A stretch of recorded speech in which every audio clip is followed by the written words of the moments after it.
presented by Public Music Mathli. Written by Rishabh Roy, singing by Bipin Diwana.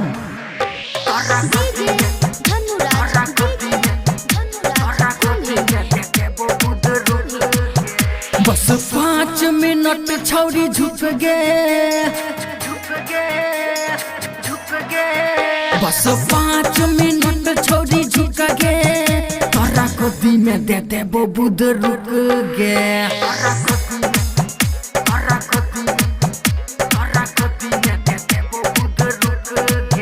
आई मिठाई बउआ अपन बरस के भूख गे, तोरा गोदी में दे दे वो बुद रुक गे।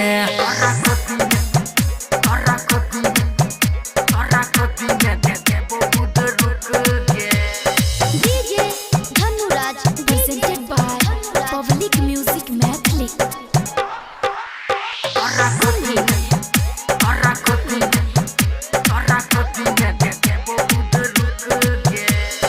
कोई देबो टना टना तोरो है गे मन के, देबो छोरी मजा के कुआरे में सजन के।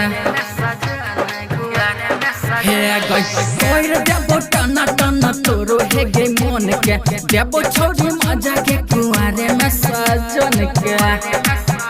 अभी मौका मिललो छौ नहीं चुक गे, बस 5 मिनट छोड़ी झुक गे, तोरा गोदी में दे दे वो बुद रुक गे।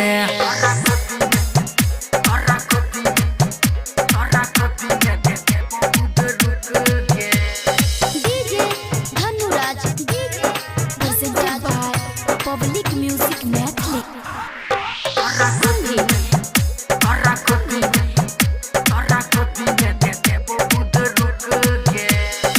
आई बजे तो कोई कभी कोई रचे तो बात गे, सोचे छ कि जल्दी करे याद ओई काट गे। हे गई आई बजे तो कोई कभी कोई रचे तो बात गे, सोचे छ कि जल्दी करे याद ओई काट गे। राइटर सब रख लिख तो तोरा पर भूख गे, बिपिन दीवाना हर्ष देखो टुका टुक गे, तोरा गोदी में दे दे वो बुद रुक गे।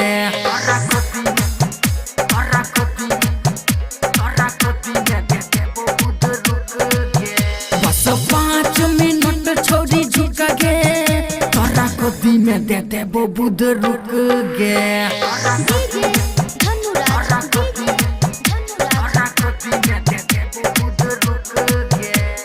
Recording studio Public Music Dudpura Bazaar.